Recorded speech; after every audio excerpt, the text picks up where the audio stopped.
On the sidelines of RE Invest 2015 summit, we do have with us a very special guest, Mr. Arun Kumar. He is the professor in IIT Roorkee, specializes in this small hydropower projects. Welcome to our show, sir. Thank you. So, how far this hydropower project, the ambitions which are being set by the government, is feasible? Hydropower is one of the proven and long-lasting and highest efficiency energy source which has been being developed for the last 110-20 years. And this is one of the issue which is coming up in is here. It's quite easy because first of all it's a very simple technology to develop, and the second is that it's a part of the multi-purpose projects of the water resources, because water has got multiple use. So one of the use is hydropower development. One of the hurdle you can say that is that for development of this small hydro is that environmental issues which sometimes are not properly managed and which leads to sometime confusion and sometime the problem, which right now with lot of protocols, lot of sustainability tools available, this can be very well done. Thank you. Okay. Mr. Arun ji, ये बताइए कि you were talking about the environmental issues. So, which are the small hydropower projects in India which you think that very successfully developed and implemented without hampering the environmental issues or without affecting the environment per se?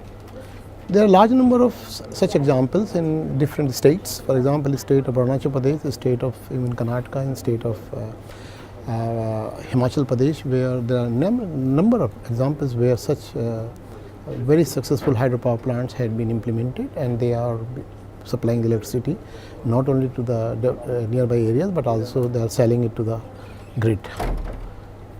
Okay. So, you mean to say that in the hilly regions, this small hydropower projects has the great potential?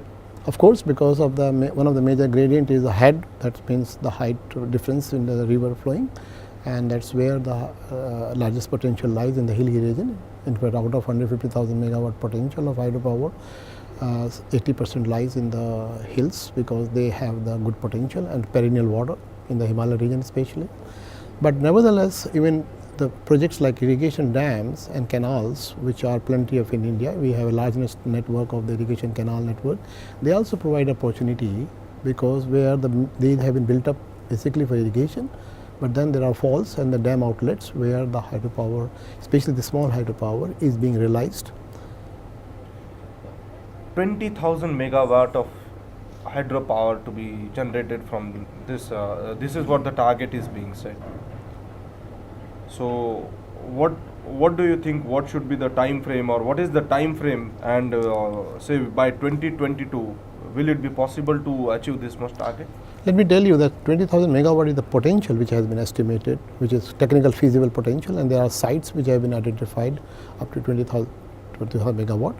But in terms of realization for the next 6-7 years is 5,000 megawatt, which is quite doable because most of the state have a policy in place, and most of the people are ready to invest the money on this.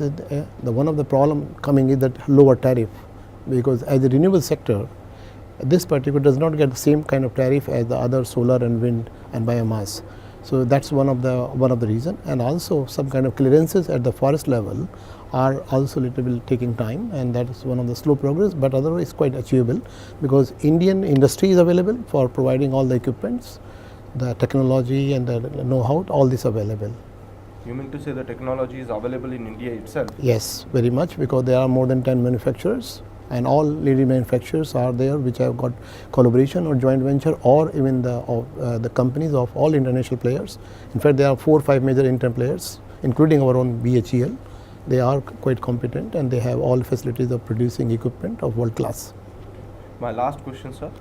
Do the southern part of India also have the possibility and feasibility of developing these small hydropower projects vis-a-vis, say, the hilly regions of the hilly part of the country?